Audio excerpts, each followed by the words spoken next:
বাংলাদেশের মধ্যে সব বেশি গম্বুজ। আসসালামু আলাইকুম ইব্রান, আশা করি সবাই ভালো আছেন। আর আজকে কিন্তু শুক্রবার, আর ভিডিও দেখে বুঝতেই পারছেন আজকে কিন্তু আমরা কই যাবো। ভুয়াপুর থেকে তেল বললাম, আর ওরা কিন্তু সবাই পিছিয়ে, আমি কিন্তু সবার আগে। এরপর সামনে দোকানে বসবো, অনেকক্ষণ বসার পর ওরা আসছে, এরপর ওরা পিছে পরে দেখে ওদের আগে পাঠাই দিছি। আর আজকে কিন্তু আমি একা না, অনেকে আছে। আর আমরা চাচ্ছি তিনটা বাইকে 9 জন মানুষ যাবো আমরা। আর আজকে কিন্তু আমরা ভুয়াপুরের আগে শিয়ালখোলের ওই দিক দিয়ে যাবো। আরেকজন রাস্তা না চিনাই ভুয়াপুর বাস স্ট্যান্ডে চলে গেছে, ওই যে কিন্তু লিমন আসতেছে।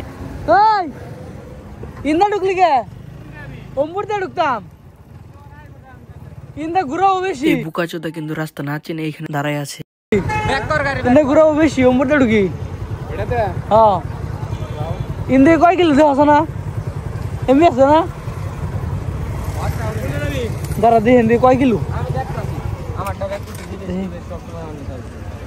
এরপর ঘুরে কিন্তু আবার ওই শিয়ালখোলের রাস্তাতে ঢুকছি। আর আমাদের হাতে কিন্তু সময় এরকম ছিল না, তার জন্য টানাটানি করে যাইতেছি। এরপর কিন্তু মসজিদে আইসাই পড়ছি। আর এটা কিন্তু বাংলাদেশের মধ্যে সব থেকে বেশি গম্বুজালা মসজিদ। এটা কিন্তু আমাদের টাঙ্গাইলে গোপালপুরে অবস্থিত। মসজিদটা কিন্তু অনেক সুন্দর, দুই চোখ দিয়ে না দেখলে কেউ বুঝবেই না। এরপর বাইকটা পার্কিং করে এক ধরে মসজিদে চলে গেছি। আর এই সিঁড়িগুলা কিন্তু অনেক ছোট এবং অনেক খাড়া। আর আজকে কিন্তু গোপালপুরের সব গম্বুজের সব থেকে উপরের তালায় উঠবো। উপরের গেটটা কিন্তু খুলে দিছে আজকে। আর এই সিঁড়ি বাইক কিন্তু উপরে ওঠা লাগে। আর আমি আগে কিন্তু কখনো এই সিঁড়ি বাই উপরে উঠি নাই, আজকে ফার্স্ট টাইম উঠতেছি। আর এটার উপরে কিন্তু সিঁড়ি বাই ওঠার পরে কিন্তু কোনো গেট নাই, চিকন একটা জায়গা আছে, এদিক দিয়ে কিন্তু বের হতে হয়। আর এই ভিডিওটা কিন্তু গাড়ি পার্কিং ওই ছাদ থেকে কিন্তু এই ভিডিওটা করা হয়েছে। কমেন্ট করে বলবেন ভিডিওটা কেমন হয়েছে। এই টাওয়ার উঠছে, এই টাওয়ারের উপর থেকে কিন্তু ভিডিওটা করা, এটার উপর থেকে কিন্তু ভিডিও করছি, অনেক সুন্দর ভিডিও হয়েছে। আর আজকে ভিডিও এই তৈরি। আল্লাহ হাফেজ।